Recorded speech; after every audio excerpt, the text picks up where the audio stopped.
누가복음 4장 16절에서 21절 제가 봉독하겠습니다. 예수께서 그 자라나신 곳 나사렛에 이르사 안식일에 늘 하시던 대로 회당에 들어가사 성경을 읽으려고 서심해 선지자 이사야의 글을 들이거늘 책을 펴서 이렇게 기록된 데를 찾으시니 곧 주의 성령이 내게 임하셨으니 이는 가난한 자에게 복음을 전하게 하시려고 내게 기름을 부으시고 나를 보내사 포로된 자에게 자유를 눈먼 자에게 다시 보게 함을 전파하며 눌린 자를 자유롭게 하고 주의 은혜의 해를 전파하게 하려 하심이라 하였더라. 책을 덮어 그 맡은 자에게 주시고 앉으시니 해당에 있는 자들이 다 주목하여 보더라. 아멘. 자, 오늘 본문의 말씀은 예수님께서 이제 갈릴리에서 지금 나사렛으로 옮겨서 역시 지난주에 공부한 것처럼 나사렛의 해당에 들어가셔서 설교하시는 내용의 본문이 오늘 본문입니다. 그런데 오늘 설교의 내용에 있어서 17절에 보니까 선지자 이사야의 글을 들이거늘 책을 펴서 이렇게 기록한 데를 찾으셨습니다. 그리고 그 본문은 이사야서 61장 1절입니다. 여기서 우리가 잠깐 생각해 볼 것은 예수님 당시에 해당의 예배가 어떻게 되었는가를 볼 수 있는데 그 해당의 예배는 해당장이 있었습니다. 그 해당장이 이와 같이 그 어떤 특정한 자에게 성경 본문을 주고 성경을 주고 그가 이제 강론하는 방식으로 되어졌는데 예수님은 바로 이때 이사야 61장 1절을 우정 찾으셔서 특별히 자기가 곧 예언된 메시아이며 예언된 그분이 이들에게 왔다라는 것을 증거하는 내용이 지금 18절, 19절의 말씀입니다.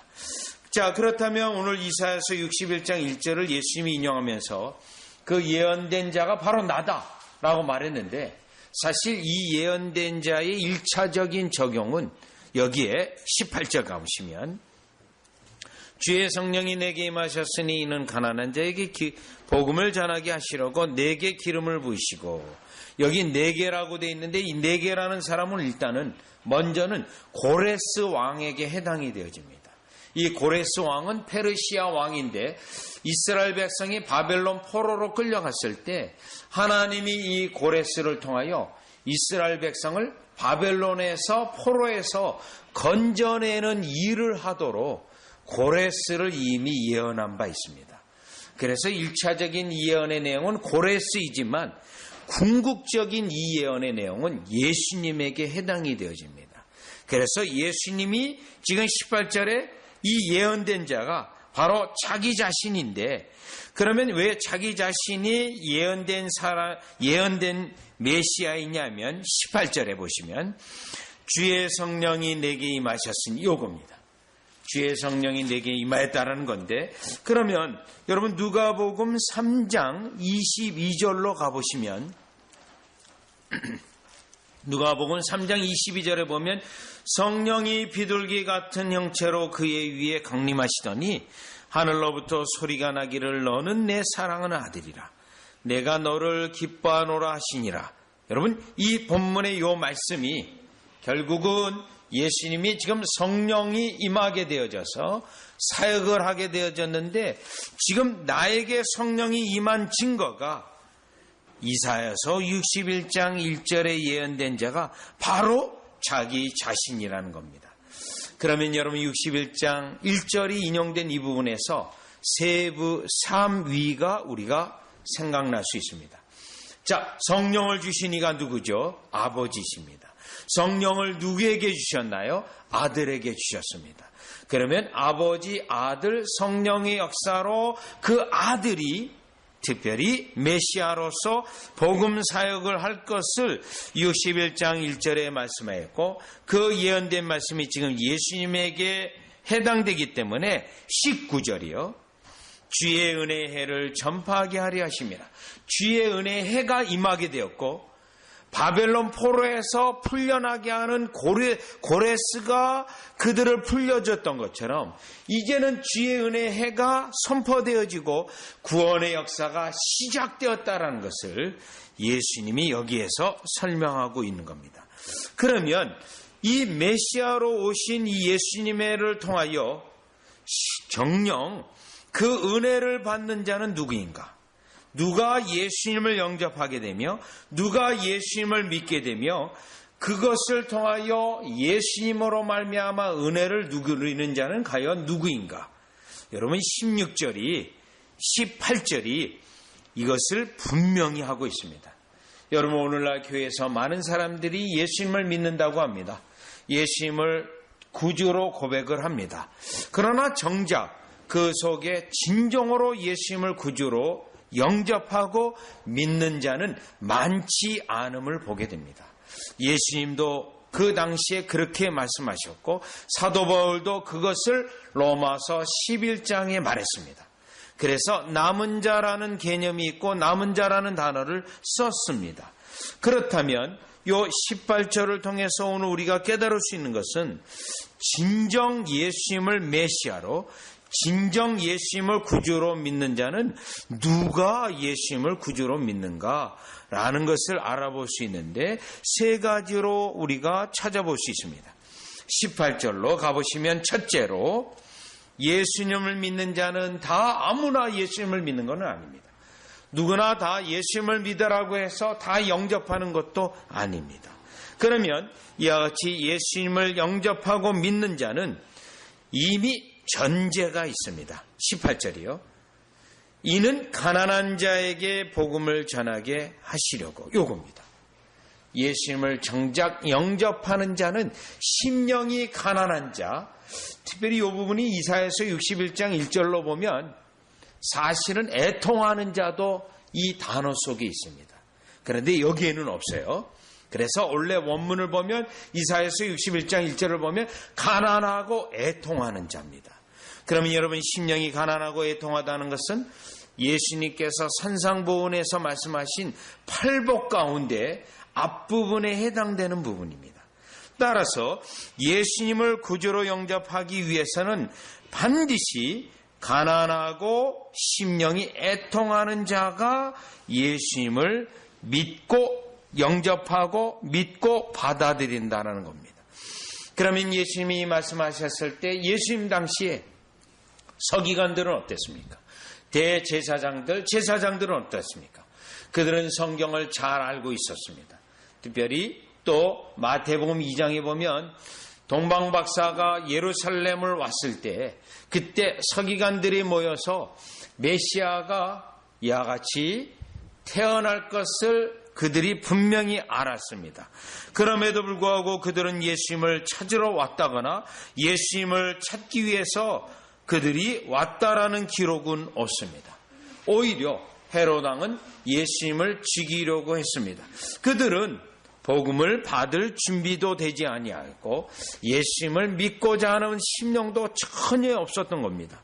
그래서 우리 주님께서는 이 본문에 의해서 예수님은 그들에게 복음을 전하는데 사실 성령님께서는 우리의 심령이 충분히 가난하게 만들고 우리의 심령을 애통하게 만들어서 예수님의 그 복음이 들리게 하시고 그 예수님의 그 복음을 통하여 예수님을 붙잡게 하는 전도의 원리가 이 18절에 나와 있다라는 것입니다. 그렇다면 여러분이 이 본문과 함께 사도행전 9장을 가보면 사도행전 9장입니다. 예수님에 대하여 강팍한 심령을 가지고 도무지 예수님을 믿을 수 없는 심령의 상태가 사울입니다. 여러분 사도행전 9장 1절로 가보시면 사도행전 9장 1절이에요. 얼마나 강팍한지 9장 1절이요. 사울이 주의 제자들에 대하여 여전히 위협과 살기가 등등하여 대제사장에 가서 다메섹 여러 해당에 가져갈 공문을 청하니 이는 만일 그 도를 따르는 사람을 만나면 남녀를 막론하고 결박하여 예루살렘으로 잡아오려 함이라. 예수님 믿는 사람을 철저히 찾아내서 붙잡아서 체포해서 예루살렘으로 끌고 가려고 하는 굉장히 위협과 살기가 등등한 그러한 인물입니다. 그런데 하나님의 계획이 있습니다.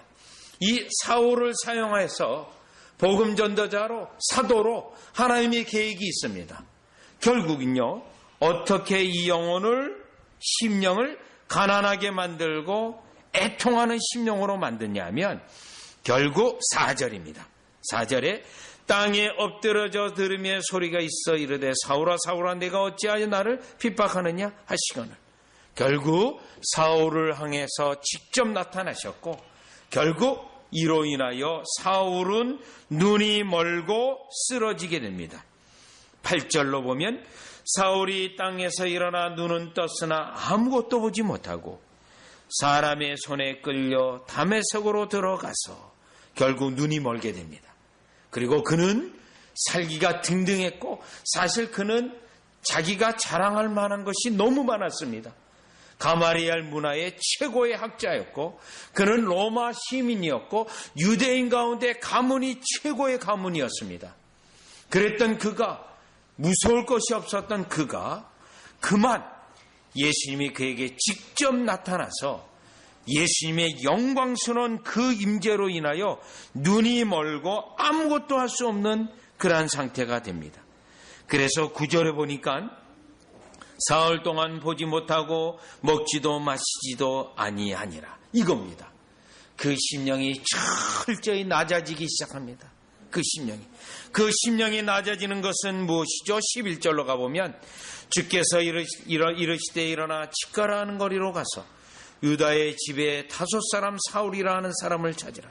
그가 기도하는 중이니라 이겁니다. 그가 지금 기도하고 있습니다. 눈도 보지 못하고 금식하면서 기도하고 있습니다. 이 부분이 우리 주님이 그의 심령을 가난하게 만들고 애통하게 만들어서 기도하게 해서 결국 주님이 응답하려고 합니다. 예수님이 그에게 응답하려고 합니다. 다시 누가복음 4장 18절로 오시면 여기 가난한 자에게 복음을 전하게 하시고 가난한 자에게 구원의 은혜를 주시기 위해서 우리의 심령을 가난하게 만들어서 애통하게 만들어서 기도하게 하시고 은혜를 구하게 하시고 그래서 그 다음에 우리에게 은혜를 베푸시는 하나님의 은혜의 방식인데 그것을 지금 예수님이 해당해서 이사야서 61장 1절을 가지고 설교함을 통하여 이 원리를 증거하고 있는 겁니다. 그러면 지금 이 예수님이 이 해당에서 이 설교에 대해서 백성들은 깨닫고 있습니까? 해당에 있는 사람들은 여전히 깨닫지 못하고 있습니다. 그 심령에 아직 가난함도 일어나지 않았고 애통함도 일어나지 않아서 결국 그들은 크게 화를 냅니다. 여러분 28절로 4장 28절로 가보면 해당에 있는 자들이 이것을 듣고 다 크게 화가 났어요. 사실 예수님의 이 말씀을 듣고 의뢰에 들어오는 사람들은 이사야서 61장 1절 이하 부분이 뭐냐면 66장이 뭐냐면 그 말씀으로 인하여 떠는 자는 내가 공고한다고 되어 있어요. 그런데 여기는 화를 내고 있어요. 말씀으로 떨면서 은혜를 달라고 구해야 되는데 오히려 화를 내고 있다는 것이죠. 강팍한 자들입니다. 이러한 자들에게 우리 주님은 은혜를 베풀지 않습니다. 이러한 자에게는 예수님이 그들의 구주가 아닙니다. 이러한 자들에게는 오히려 예수님이 그들에게 걸림돌이 되어져서 결국 넘어지게 되어서 멸망하게 되는 기초돌이 된다라는 것입니다. 그렇다면 이 본문을 통해서 우리 주님이 오늘도 우리에게 은혜를 베푸실 때 먼저 심령으로 낮아지게 하시고 심령으로 애통하게 하셔서 그 은혜 때문에 부르짖을 때 반드시 우리 주님은 복음을 전하게 하시려고 우리에게 축복을 선언하기 위해서 이와 같이 그리스도로 우리에게 일하신다는 것입니다.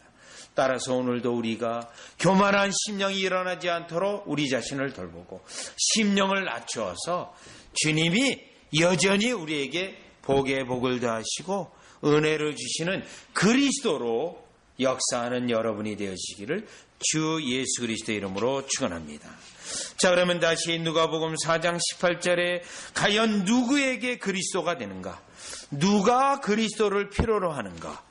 누가 누구에게 예수님은 은혜를 베푸시는가? 라는 걸 볼 때 18절로 보시면 두 번째, 나를 보내사 포로된 자에게 자유를, 이 부분입니다. 포로된 자에게 자유를 선언하는 우리 주님이십니다. 자, 그렇다면 이 포로로 끌려간 상태에 이스라엘 백성이 너무너무 힘듭니다. 그래서 그들에게 인도해 줄 인도자가 필요함을 그들은 구했습니다. 여러분, 이 부분이 얼마나 중요하냐면 이사야서 55장을 가보시면, 이사야서 55장 포로로 끌려간 상태에서 영적으로 굉장히 심령이 가난해지면서 결정적인 것은 포로 상태에서 벗어나기를 원하는 거예요. 그래서 55장 1절로 보면 너희 목마른 자들아, 포로로 끌려간 상태에서 목이 상당히 말라요. 목이요. 그리고 2절에 보면 2절, 너희가 양식 아닌 것을 위하여 그들이 심령이 굉장히 가난해졌습니다. 배고픈 상태예요. 그리고 4절로 가보면 그들에게 가장 필요한 것은 포로로부터 끌고 나와서 해방시켜줄 인도자예요. 포로로부터 건져줄 인도자입니다. 4절이요. 보라, 내가 그를 만민에게 증인으로 세웠고 만민의 인도자와 명령자로 삼았나니. 요겁니다. 인도자와 명령자예요. 왜 포로로 끌려갔습니까? 인도자가 없어서요. 왜 포로로 끌려갔나요? 그들에게 바른 말씀을 가르치고 명령해 주는 사람이 없었기 때문에 결국은 죄를 짓고 포로로 끌려갔어요. 그러다 보니 포로로 끌려간 상태에서 우리에게 인도자가, 정말 바른 인도자가 있다면, 우리에게 지도자가 있다면 우리에게 어려움을 겪지 않을 텐데, 이걸 깨닫는 겁니다. 그래서 그들이 인도자를 구하고 명령자를 원했다는 거예요. 여러분, 우리의 한국 역사도 마찬가지입니다. 조선 역사도 마찬가지입니다. 우리에게 진짜 리더가 있었다면 과거에 여러분 한일 합방과 같은 일들이 일어나지 않았을 것이고, 여러분 그 당시는 선교사들도 얘기했어요. 한일 합방이 이러한 어려움이 있을 것이다. 불보듯이 뻔하다. 이제 이 민족이 다시 깨어나서 하나님 앞에 구하고 리더를 세우도록 하나님 앞에 구하라. 이러한 내용을요, 1907년 이전에 이미 선교사들이 얘기했어요. 1910년에 한일합방이 일어났지 않았습니까? 1905년 을사조약이 있지 않았어요? 그 이전에 선교사들은 알았어요. 국제정세를. 이 나라가 리더가 없다. 어떻게 하면 좋은가? 그래서 교회라도 깨어있어라고 했거든요. 그러나 결국은 일본에게 먹힌 것이죠. 여러분, 이와 같이 한일합방된 상태에서 이 민족은 리더를 원했습니다. 그런데 이 포로로 끌려간 이스라엘 백성이 이와 같이 인도자, 명령자를 원했던 거예요. 그거에 대한 응답이 여러분 61장으로 가보시죠. 61장 가서, 이사야서 61장이에요. 지금 우리가 성경에 인용된, 예수님이 인용한 그 본문이 나오는 거예요. 주 여호와의 영이 내게 내리셨으니 이는 여호와께서 내게 기름을 부으사 가난한 자에게 아름다운 소식을 전하게 하려 하심이라. 나를 보내사 마음이 상한 자를 고치시며 포로된 자에게 자유를, 포로된 자에게 이제 건져낸다는 거예요.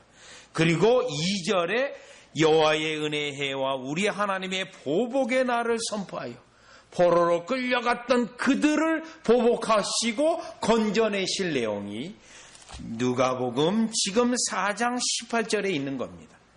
자, 여기서 깨달을 수 있는 것은 우리로 예수님을 진정으로 필요로 하고 예수님이 나의 구주로 필요로 할 때 우리에게 어떤 상태가 먼저냐면, 내가 마귀에게 포로된 상태, 내가 죄악에 포로된 상태가 얼마나 끔찍하고 힘든지를 경험하면서 나 자신, 나 스스로가 도무지 빠져나올 수 없다는 것을 고백을 하면서 나를 건져내달라고 하는 나의 인도자여 나의 명령자는 오직 예수님만이 될 수 있다라고 하는 고백 속에서 예수님이 그러한 자에게 손을 뻗쳐서 건져주신다라는 겁니다. 성경에 보면 마태복음 15장 21절에 가나안 여인이 하나 있습니다. 그 가나안 여인에게는 딸이 하나 있었습니다. 딸이 하나 있는데 그 딸이 흉악히 귀신 들린 딸이었습니다. 여러분, 흉악히 귀신 들린 딸의 상태가 너무너무 어렵고 본인이 해결할 수 없는 상황이었습니다. 그래서 한번 마태복음 15장 21절로 가보면 두로와 시돈 지방으로 들어갔을 때 이 여인이 나왔어요. 문제는요, 이 여인의 상태가 딸로 인하여 너무너무 포로된 상태처럼, 갇혀있는 상태처럼 힘들고 어려웠습니다. 마태복음 15장 21절을 보니 예수께서 거기서 나가사 두로와 시돈 지방으로 들어가시니, 여기는 이방 지역입니다. 그런데 22절이요. 가나안 여자 하나가 그 지경에 나와서 소리질러 이르되 주 다윗의 자손이여 나를 불쌍히 여기소서. 내 딸이 흉악하게 귀신 들렸나이다 하되, 여기 본문에서 중요한 것은 가나안 여자 하나가라는 단어예요. 하나. 두로와 시돈 지방에 어려운 문제를 가지고 있는 사람이 이 여인 하나만 있었나요? 아니에요. 어떤 사회든지 문제가 있는 사람은 항상 많이 있어요. 그러나 정작 이것을 가지고 예수님에게 포로로부터 해방되기 위해서, 이 마귀의 역사로부터 완전 해방되기 위해서 나온 사람은 이 여인 하나밖에 없었다는 거예요. 이 여인요. 그런데 어떻게 나왔습니까? 그 지경에 나와서 소리질러 이르되 주 다윗의 자손이여 나를 불쌍히 여기소서 하려고 하는 이거였습니다. 우리 예수님은 이렇게 포로된 상태를 철저히 깨닫고 이 포로에서 풀려줄 수 있는 분은 오직 예수님밖에 없다라고 고백하고 나오는 자에게는, 이들에게는 자유함을 주신다라는 겁니다. 자유함을. 따라서 이 마태복음 15장 21절에 이 여인은 결국 여자여 내 믿음이 크도다라고 하고, 결국 성경에 있는 대로 약속하신 대로 절대 그리스도를 찾고 그리스도를 갈망하는 자에게 외면하지 아니하시고 응답하시는 예수님의 역사로 인하여 이 여자는 믿음에 대하여 인정함을 받았고, 이 여인의 문제점이었던 그 딸이 문제로부터 해결받는 역사를 허락받게 된다라는 것입니다. 따라서 누가복음 4장 18절로 다시 오셔서 이와 같이 포로된 자에게 자유를 선포하시는 이 선포는 그 포로된 상태, 죄에 대한 포로, 마귀에 대한 그 포로, 또 여러분들이 아직도 세상으로부터 끊지 못하고 있는 나도 모르는 사이에 끌려가는 그러한 것에 대하여 완전한 해방을 받기 원한다면 오직 인도자 되시고 명령자 되신 예수님을 찾아서 자유를 온전히 누리는 저와 여러분이 되시기를 주 예수 그리스도 이름으로 축원합니다. 그러면 다시 누가복음 4장 18절로 오시면 세 번째, 예수님을 필요로 하고 또 예수님의 이 능력이, 예수님의 전능하시고 우리를 붙잡으시는 능력이 어떤 누구에게 주시는지, 세 번째, 눈먼 자에게 다시 보게 함을 전파하며, 여기 눈먼 자라고 되어 있습니다. 눈먼 자에게 보게 하는 역사가 있게 되는데, 여러분 여기 눈먼 자라는 건 어떤 상태를 말하냐면 무지한 상태를 말합니다. 그리고 자기 자신의 상태를 전혀 모르는 상태를 눈먼 자의 상태라고 말합니다. 자, 여러분이 전도한다 보면 때때로 그리스도의 복음을 전하고 죄된 상태를 아무리 복음을 전해도 전혀 움직이지 않는 자들이 있습니다. 이러한 자들은 눈먼 자들입니다. 또요, 요한계시록 3장의 라오디가 교인들에 대하여 우리 사도 요한을 통하여 메시지를 주셨는데, 거기에 있는 교회의 상태는 바로 눈먼 상태입니다. 왜 눈이 멀었냐면 자기들이 가지고 있는 것이 많습니다. 우리는 부자라고 생각해서 전혀 부족함이 없다라고 생각합니다. 그리고 실제로는 온 몸이 벗은 상태입니다. 벌거숭이 상태입니다. 그런데 본인이 벌거숭이 상태를 못 보고 있습니다. 그래서 그 교회를 향하여 안약을 사서 눈에 발라서 우리의 영적 상태를, 그들이 영적 상태를 보라고 말하고 있는 것입니다. 여러분, 그러한 상태의 이 상태를 눈먼 상태, 무지의 상태라고 되어 있는데, 특별히 이사야서의 말씀에 보면 이 눈먼 상태에서, 무지 상태에서 우상을 숭배하다가 그만 바벨론 포로로 끌려간 겁니다. 그러면 이제 바벨론 포로에서 풀려나고 하나님의 백성으로 돌아오기 위해서는 반드시 눈먼 상태에서 벗어나야 되는데, 이 눈먼 상태에서의 그 고통과 어려움을 겪은 자들이 주님 이제는 주의 법을 보게 하시고 주의 말씀의 은혜를 알게 해서 두 번 다시 포로로 끌려가는 그러한 상태가 되지 않기를 구하는 자들이 이 본문에 나와 있는 눈먼 자들, 다시 두 번 다시 눈이 멀어서 포로로 끌려가서 어려움을 겪지 않기를 갈망하는 자들이 이제 나의 눈을 벗어서 신령한 것을 보게 해달라고 하는 시편 119편에 있는 고백처럼 그러한 자들에게 우리 주님은 눈을 열어주게 하시고 그들로 하여금 이제 그리스도에게 구주가 된다라는 말씀인 것입니다. 여러분, 제가 어렸을 때 교회에 결정적으로 나가게 되는, 주일학교 나가게 되는 권사님 한 분이 계셨습니다.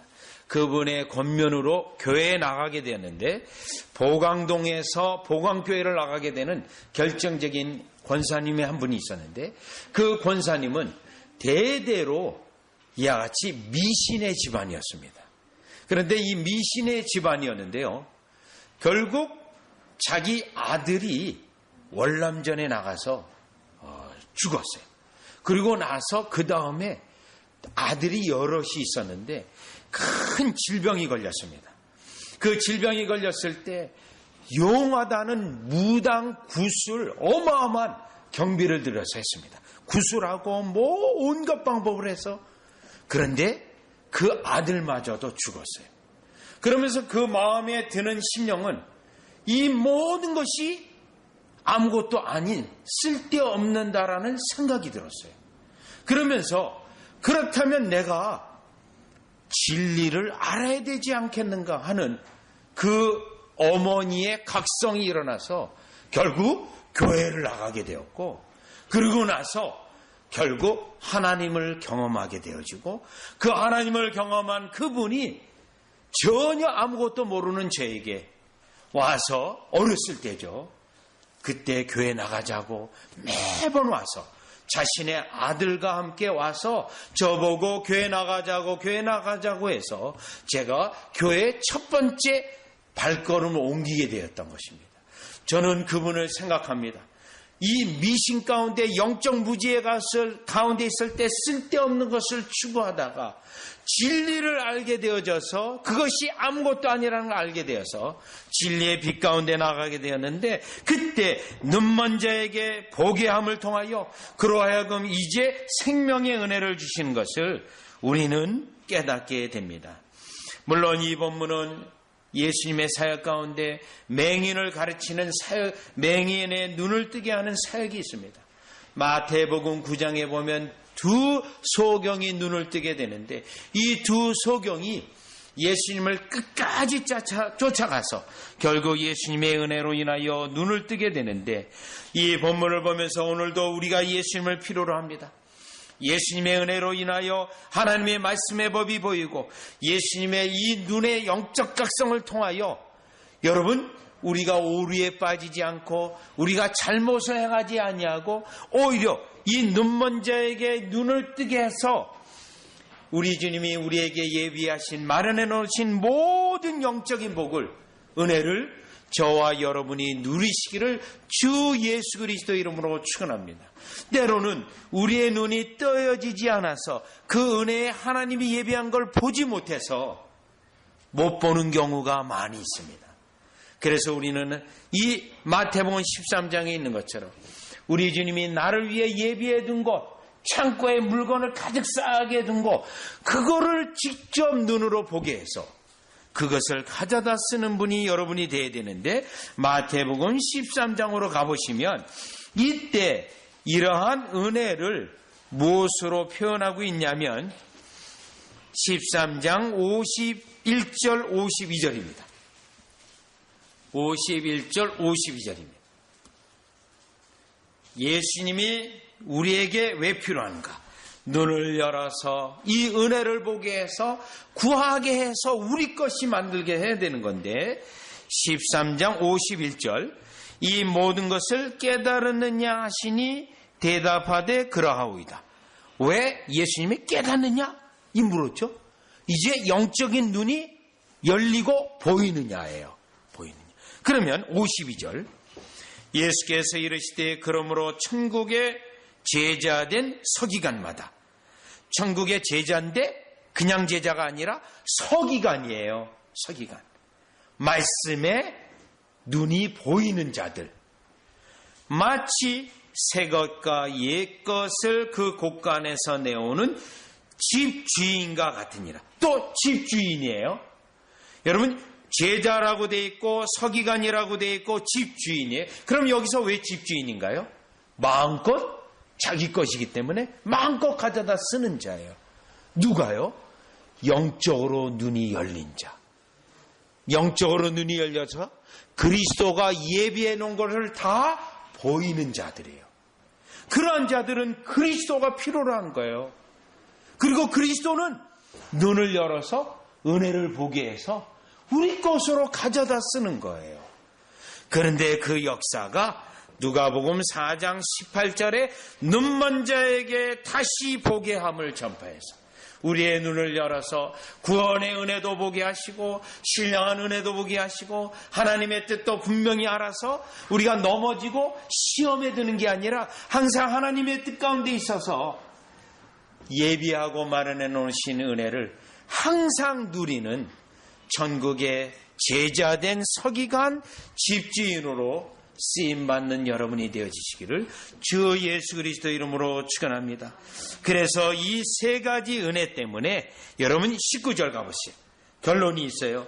이 세 가지 은혜 때문에 주의 은혜의 해를 전파하게 하려 하십니다. 주의 은혜의 해요.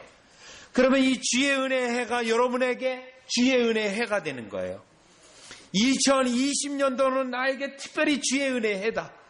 2021년도는 특별히 나에게 주의 은혜이다. 왜요? 하나님이 나에게 은혜를 부어주시도록 작정하신 해고 그 말씀을 통해서 나에게 특별한 은혜의 해가 되게 하신다. 이거는 스가랴서에 예언된 약속이고요. 이사야서에 예언된 약속이고 포로기 시대 이후에 예언된 약속입니다. 은혜의 해입니다. 여러분이 이와 같이 일생에 하나님의 특별한 때가 있는데, 은혜를 주시는 때가 있는데, 이 은혜의 해가 여러분에게 실제로 적용되어져서 이 본문의 약속이 여러분의 약속으로 적용되어지기를 주 예수 그리스도 이름으로 축원합니다. 기도드리겠습니다. 하나님, 예수님이 우리에게 절대적으로 필요하게 깨달아질 때 우리의 심령이 애통하고 가난하게 되며 우리의 심령이 죄악에 포로된 상태가 얼마나 힘들고 비참하고 또 마귀 아래서 종이 되어서 죄를 짓고 있는 그 모습이 얼마나 괴로운지를 깨닫게 하셔서 또한 눈이 먼 상태에 얼마나 오류를 범했고 얼마나 하나님의 뜻에 벗어났던 것을 철저히 깨닫고 이제 우리에게 위로자가 필요하고 이제 우리에게 인도자가 필요하고 이제 우리에게 눈을 열어줄 예수님이 필요로 할 때 예수님께서 직접 우리에게 구한 모든 은혜를 다 복주실 것을 약속하고 계시오니 이제 우리가 이 은혜를 구하고 예수님을 절대적으로 필요로 해서 구하여 얻어서 우리 모두에게 은혜의 해가 되게 하여 주시옵소서. 예수님의 이름으로 기도리옵나이다. 아멘.